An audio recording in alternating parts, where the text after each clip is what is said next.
వచ్చిన డబ్బును వ్యక్తిగత అవసరాలకు, విలాసవంతమైన జీవితము, మద్యపానానికి, వ్యసనాలకు ఖర్చు చేసినట్టు తెలిసింది. నిందితుడిని ఇప్పుడు న్యాయస్థానం ఎదుట హాజరుపరిచి చట్టరీత్యా చర్యలు తీసుకుంటాము. మిగతా ప్రాంతాల్లో విక్రయించిన చోరీ సొత్తును కూడా రికవరీ చేయడానికి ప్రత్యేక బృందాలను నియమించడం జరిగింది. కేసును చాకచక్యంగా ఛేదించిన అధికారులు సిఐ చొప్పదర్శి గారి ఆధ్వర్యంలో ఎస్ఐ రాముడుకు మరియు సిబ్బందిని మేము అభినందిస్తున్నాము. వారికి ప్రత్యేకంగా రివార్డ్స్ కూడా ప్రకటించడం జరుగుతుంది. ఈ కేసును రూరల్ ఏసీపీ గారు ఆధ్వర్యంలో ఛేదించడం జరిగింది. Thank you. అతని బైక్లో వెళ్తుండగా కేసు దర్యాప్తు చేపట్టిన రాముడు పోలీసులు సాంకేతిక ఆధారాలు, సీసీ ఫుటేజ్లు మరియు విశ్వసనీయ సమాచారం ప్రకారము గుర్తించి అతన్ని అదుపులో తీసుకోవడం జరిగింది. విచారణలో నిందితుడు నేరాన్ని అంగీకరించగా అతని వద్ద నుండి ఈ పైన చెప్పిన చోరీ సొత్తును స్వాధీనపరుచుకున్నాడు. తదుపరి నిందితుడు విక్రయించిన సొత్తును మల్లికార్జున జ్యువెలరీ షాప్ నుండి ఒక వెండి కిరీటము, ఇవి కూడా ముద్దాయి సమక్షంలో స్వాధీనపరుచుకున్నాము. ఇలానే నిందితుడు 25-26 సంవత్సరాలు Chigurumamidi LMD colony, Ramadugu, Gangadhara police స్టేషన్లో పలు దేవాలయాల్లో తాళం వేసిన ఇళ్లలో చోరీకి పాల్పడినట్టుగా అంగీకరించాడు.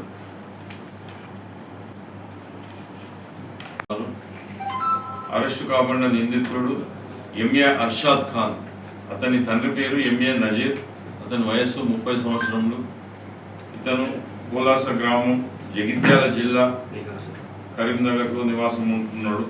ప్రస్తుతం కరీంనగర్లోని సహేద్ నగర్లో ఎండి ఇర్షాద్ అనే అతని ఇంట్లో పిఓపి ప్లాస్టర్ ఆఫ్ పనులు చేస్తూ కూలి పనిగా రాత్రుల పూట ఇలా దొంగతనాలకు పాల్పడుతున్నాడు. ఇతనికి 3 నెలల క్రితం వివాహం కూడా జరిగింది.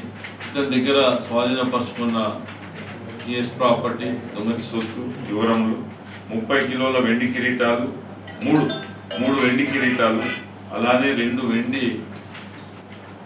జంజీరాలు, 1.5 గ్రాముల బంగారు పుస్తలు, అలానే క్యాష్ 9,500 అతని వద్ద రికవరీ చేయడం జరిగింది. అట్నే నేరానికి ఉపయోగించిన ద్విచక్ర వాహనం కూడా, బైక్ను ఆయన దగ్గర నుంచి రికవర్ చేశారు.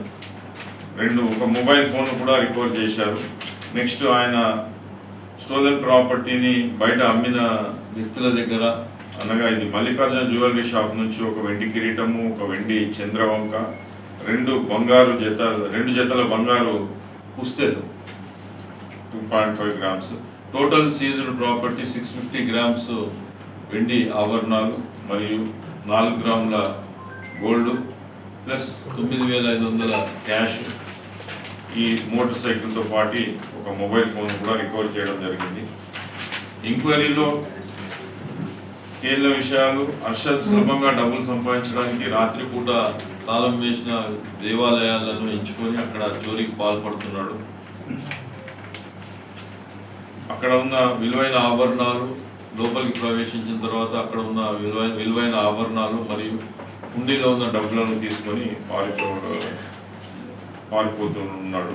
అదేవిధంగా జూలై 25వ తారీఖు రాత్రి 2 గంటల సమయంలో వెదిర గ్రామంలోని లక్ష్మీ గణపతి దేవాలయంలో తాళాలు పగలగొట్టి లోపలికి ప్రవేశించి అక్కడ సుమారు 1 గ్రామ్ బంగారు పుస్తెలు, 14 గ్రాముల వెండి వస్తువులు, హుండీలో ఉన్న 4,500 నగదును అపహరించాడు.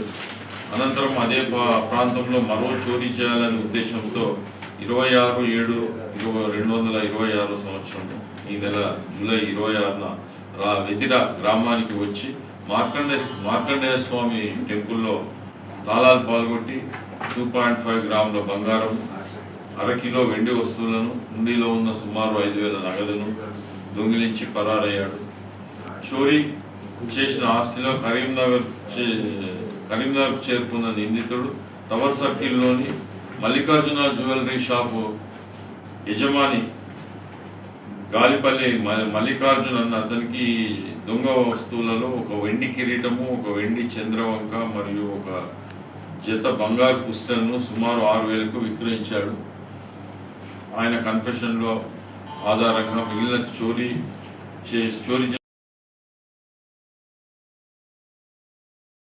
Hi, this is Neha Shetty. Please subscribe to GK News. Hi everybody, subscribe to GK News.